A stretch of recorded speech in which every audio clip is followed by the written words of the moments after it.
नाजरीन, welcome to my channel my review. Drama serial Sun Mere Dil में आप अगली एपिसोड में आप देखेंगे कि मिर्ज़ा साहिब इतने परेशान हैं अपने बेटे की तबीयत को लेकर कि उनकी खुद की तबीयत ख़राब रहने लगी है।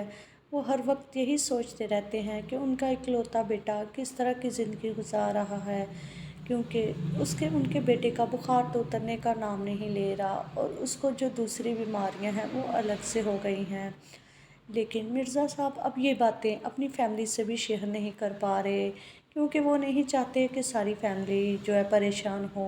दूसरी तरफ आप देखेंगे कि मिर्ज़ा साहब ये भी नहीं चाहते थे कि सदफ़ बिलाल अब्दुल्ला के ऑफ़िस में काम करे, लेकिन बिलाल अब्दुल्ला के कहने पर वो अपॉइंटमेंट लेटर लाकर सदफ़ को दे देंगे। और लेकिन सदफ़ ये देखकर बहुत हैरान होगी कि बाबा ने ऐसा क्यों किया है। ये तो पहले खुद ही नहीं चाहते थे कि मैं ये वहाँ पर जॉब करूँ, लेकिन आखिर ऐसा क्या हो गया कि ये खुद ही मुझे कह रहे हैं कि वो ऑफ़िस ज्वाइन कर ले।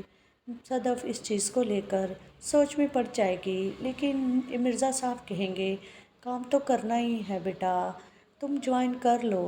मिर्ज़ा साहब उसको कोई जवाब नहीं देंगे। दूसरी तरफ आप देखेंगे बेटे को लेकर मिर्ज़ा साहब की ख़ुद की तबीयत भी ख़राब रहने लगेगी।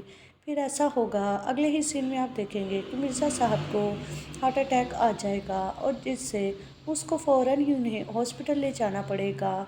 लेकिन जब यही बात बिलाल अब्दुल्ला और हमशा तक पहुंचेगी तो वो भी मिर्ज़ा साहब की तबीयत का पूछने के लिए सदफ़ के घर आ जाएंगे।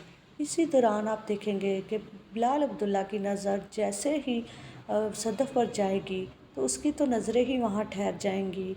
वो तो पहले ही सदफ़ को जब से पहली दफ़ा देखा है तब से वो सदफ़ को भूल नहीं पा रहा, लेकिन जैसे ही उसका सामना सदफ़ से होगा वो तो टिकटिकी बांधे बस सदफ़ को ही देखता जाएगा। हालांकि यहाँ आप देखेंगे कि सदफ़ महसूस करेगी कि आखिर ये इस तरह क्यों कर रहा है, क्यों उसको मुसलसल देखे जा रहा है। ऐसा लगता है कि वहाँ से सदफ़ खुद ही अंदर कमरे में चली जाएगी।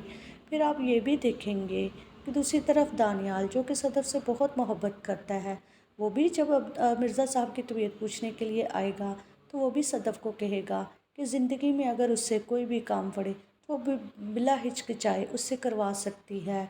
वो कभी सदफ़ जब ये बातें सुनेगी तो सदफ़ सोच में पड़ जाएगी कि कितनी मोहब्बत करता है मुझसे, लेकिन सदफ़ क्या करे, वो सोचती है कि क्यों नहीं उससे मोहब्बत हो जाती।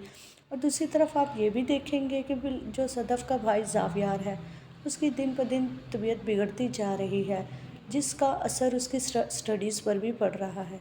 सदफ़ जब उसको पढ़ाएगी तो उसको कहेगी कि तुम दिन ब दिन इतने वीक क्यों होते जा रहे हो स्टडीज़ में, अगर इसी तरह रहा तो तुम फेल हो जाओगे। आने वाली एपिसोड्स में हम ऐसा लगता है कि मिर्ज़ा साहब की डेथ हो जाएगी और जिसके बाद सदफ़ प्रॉपर उस ऑफ़िस को ज्वाइन कर लेगी। ऐसा लगता है कि वो बिलाल अब्दुल्ला के ऑफ़िस में ही फ्यूचर में काम करने वाली है। अगली एपिसोड का रिव्यू जानने के लिए चैनल को लाइक शेयर सब्सक्राइब करें।